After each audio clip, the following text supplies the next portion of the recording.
Hello, and thank you for coming back for my latest video. This time we go over the topic and my thoughts on the latest Direct from Nintendo. Here we go. Nintendo showcased their Direct for third-party games, which I have to wonder if the games that Nintendo showed are something people are interested in, given that most third-party games are on key cards or digital cards with a physical touch to it. That keep in mind, some companies like Bandai Namco, Capcom, Koei Tecmo, Marvelous, Sega, Square Enix, etc., are trying to save money on storage sizes, and the size of it is too small or too large for them to release on, even though some games don't need it, like Cyberpunk 2077, as an example, which is why when you go to stores like Best Buy, Target, and Walmart, you will often see key cards even though they should be only digital, which for me is a deal breaker because you can just get these games digitally, which defeats the reason to get physical games in the first place. Well, enough about that. Let's just get back to the topic of the video, the partner showcase during that happened. Instead of going over every game that I saw in the Direct from Nintendo and third parties, I will instead pick the games that got me interested to play on, starting with Once Upon a Karamari. Really looking forward to playing the game for the first time.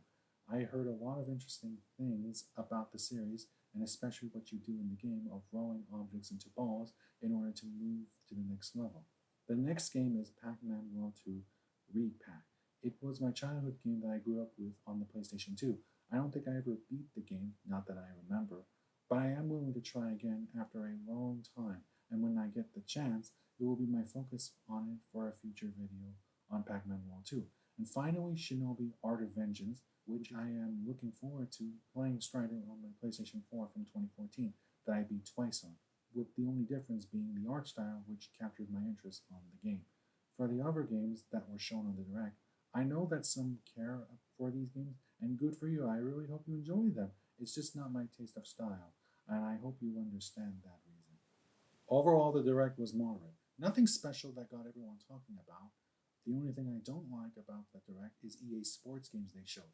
Given that most gamers that play Nintendo games on Switch 1 or Switch 2 don't like EA Sports, and even heard of the troubles that came out of it, along with Ubisoft, which they only showed two games to my knowledge, I can tell you that this won't be the last you'll hear from them. And as you know, no Nintendo games, minus Hyrule Warriors, was the only thing we saw, which to be expected. But then again, I think a lot of people wanted to know about their next year's plan for upcoming first party games.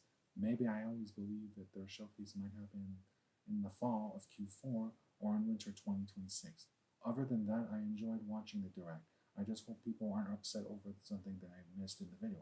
Otherwise, it's outside of my field right now. That's all I have to say about the showcase. I hope you liked the video and my thoughts on the event. Until then, see you next time.